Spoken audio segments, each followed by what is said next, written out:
Hi guys.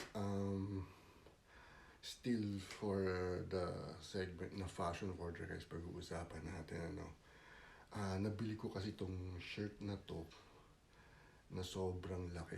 Double XL. Usually double XL sa akin is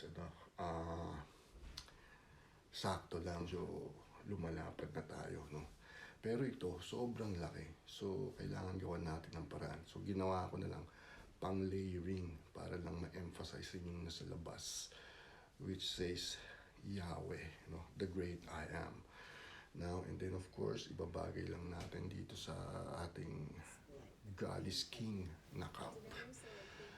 So, dito sa Baguio, okay lang naman yung mga layering. So, nagmumukha akong parang baseball player nito. Diba?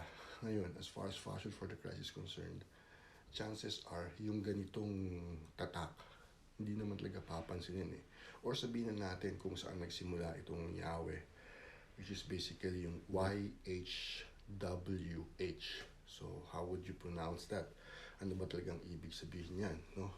It's the name of God. Yan yung sinabi niyang pangalan niya. Oh, anyway, by the way, no, I'm no expert, no. I just read na yung mga ibang mga explanation doon. I'm just trying to share it to you why I'm wearing it now, no? Kasi nga, natuwa ako. I got myself one, pero sobrang laki nga. See, look. Diba? So, what makes it special kasi is the name Yahweh, which is yun nga, the name of God. It has something to do with the breath of life. Since siya naman ang pinaka-creator ng buong mundo, parang as the breath of life, the YHWH is parang inhale, exhale. So, napaisip ako, siguro nga, if you're going to spell yung inhale, like YH, or that's how they interpreted it nung time na yun. And of course, yung exhale is WH. Yung like, siguro parang, diba? Like who, or pero walang O, so, eksakto, he exists. Kasi nung tinanong, anong name niya? I am who I am. Kaya nga, the great I am. Kasi God is known as I am. Yun ang sinabi niya, I am. So, when it comes to us, pag tinanong tayo minsan, sino ka? So, sisimulan natin ng I am this and that. Diba? Describe na rin natin sarili natin as far as kung ano-ano mga pwede natin sabihin patungkol sa sarili natin. Pero yun na nga ang hindi alam ng tao, nung sinabi ni God na ito yung name niyang Yahweh, no, na I am who I am, ibig sabihin, siya yung Lord, yung God na walang kailangan sa atin. Hindi magbabago yon. It will never change. I am who I am kasi Alpha and Omega, no? From the beginning to end, siya si God. Hindi magbabago yon. Meron siyang, as our creator, marami siyang pwedeng ibigay sa atin, i-provide sa atin. Pero hindi siya mangangailangan ng anything from us. Siguro may expectations lang siya. That's the reason why we were given free will, no? Hindi naman niya ini-impose sa atin yun. Pero it would be nice if we give back sa kanya yung mga expectations na yon, like, being kind, being and all.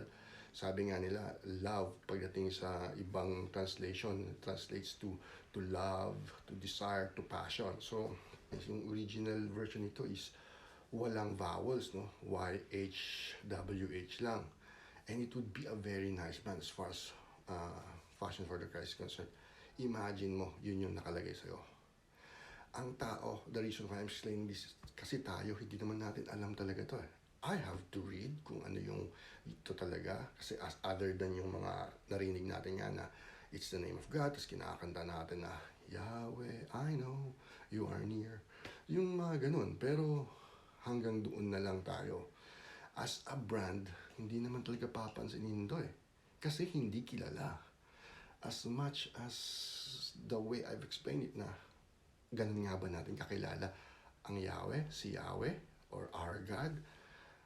Di ba? Ngayon, as far as fashion for the Christ is concerned, if you're going to make use of that, of Yahweh as a brand, or sabihin na natin yung original na YHWH, papansinin ba natin? Hindi, di ba?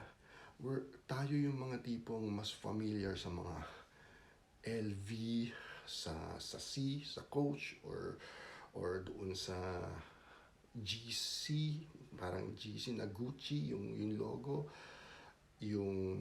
or kung ano pa, the H ng Hermes, you know, yun yung mga mas tumatatak sa atin eh.